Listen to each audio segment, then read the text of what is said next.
very happy for him, very proud of him. I don't think many of them were surprised, which I think is a good sign for us. They certainly have a tremendous amount of respect for him right now.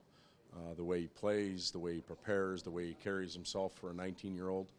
And the group and the staff think that we made a real good choice moving forward, not only with him but with the leadership group that's going to surround him. And you can look at that beyond the assistant captains as well. There's a number of players here, Matty Hendricks and Letestu, Sakara. These guys have been around for a long time, even Adam Larson, and they can contribute to that group. So he's not the lone wolf by any means, but he is wearing the C.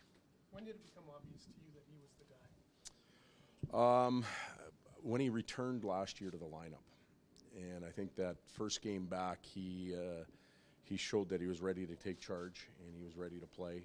And at that point, his play evolved. He was confident. The way he carried himself in the locker room, the way he interacted with his teammates through some of the meetings at the end of the season. Players that aren't ready don't share a lot. He was very open with us, and we were open with him. And at that point, it was real evident he was ready to lead this group. He becomes the youngest captain in NHL history. Aside from what he does on the ice, what characteristics does he have as a 19-year-old that make you feel he's ready for this? Well, he's mature beyond his years, so he's dealt with all of you since he was 14. He handles himself very well and takes care of his teammates in front of and with the media, which we think is very important in a Canadian franchise. He is an ambassador of the game, which I think you have to be as a captain. He puts himself out there with the fans and the young kids, and he understands his role. Sidney Crosby, a couple others have gone through that, and they do a tremendous job. I see a lot of that in him. His preparation, his attention to the game and wanting to grow it is exceptional. So qualities that captains have, he possesses at a very young age. You made a statement last year that he gave himself permission to be a scorer or whatever. Did he also at some point give himself permission to be a leader?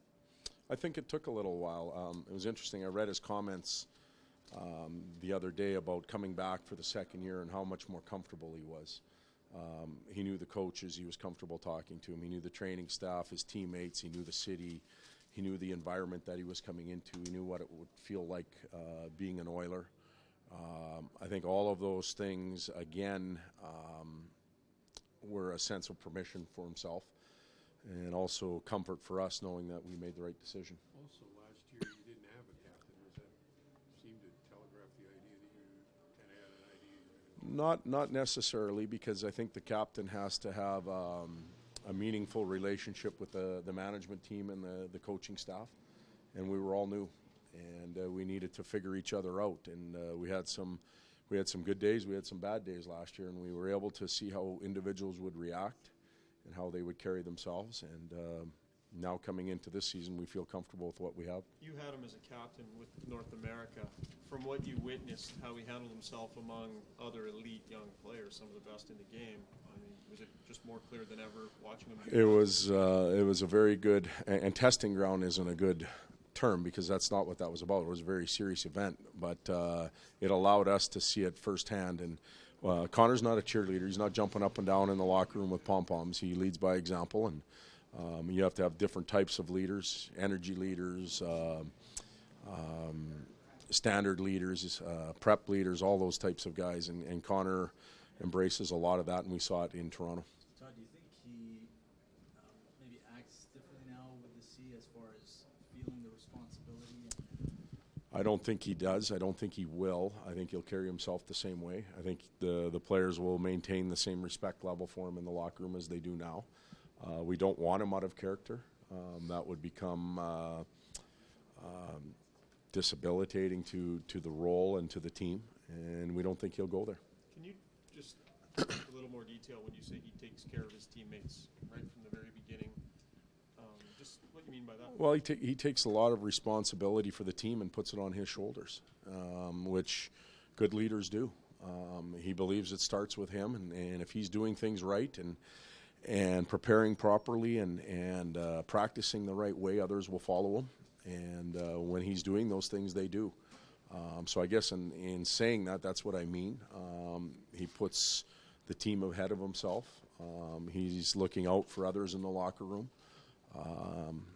So there, and then there's other moments and events that happen throughout the year where he and the group step up and take care of individuals, and that's what's important. Todd, you mentioned that he wasn't the cheerleader type. Is he more the type that chooses his words carefully, and when he does, it catches everyone's attention in terms of his type of leadership? I think that's accurate. I've been pretty fortunate to be around some very good leaders, and everybody has their own style, their own way of having an impact on the team. There's some guys that are energetic and step up and bang sticks and get everybody's attention. There's other guys that sit quietly and then stand. I think of Stevie Yzerman. He wasn't an overly rambunctious captain, but I go back to a game in Detroit where things were going real well, and he just took his helmet and his gloves off and stood up in the middle of the room and told the coaches he has this. He's going to take care of it. And he talked about what it was to be a Red Wing and how unsatisfied everybody should be with the way we were playing at that point. And he said it started with him.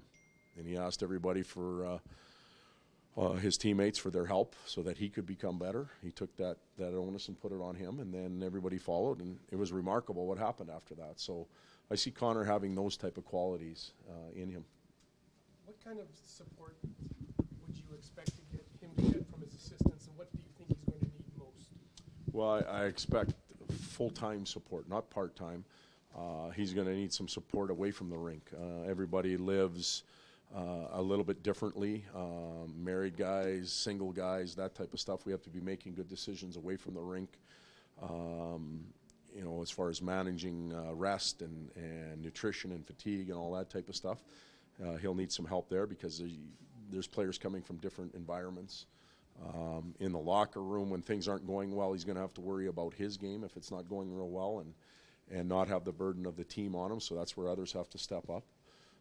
He'll need help media-wise. It's not going to be his task every day to come out and talk to you guys. He's going to need some downtime too, so they're going to have to pitch in and do their thing that way. Preparation and holding teammates and others accountable. Coaching staff's going to have to help him with that. Teammates are going to have to help with that. I can go on and on.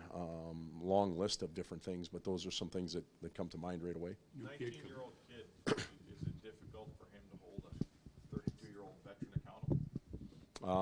It won't be if the group supports him. Not one bit, and that's what we talked about. I think Connor will have a way of doing it that will be done. He'll handle it appropriately. And the 32-year-old being held accountable better be done by the coaching staff first before it's just a 19-year-old. So that's where we come into play. Kind of a little tough for a new kid to come up into the thing and him to say, well, come on over and stay for 4 days with me and the wife. Yeah, well, that's I'm pretty sure he's not married. So he's not going to have a lot of guys over, but I already see him, on the road taking different groups of players out, making sure that it's not the same group all the time or cliques and that type of stuff. And really, our team's been pretty good that way.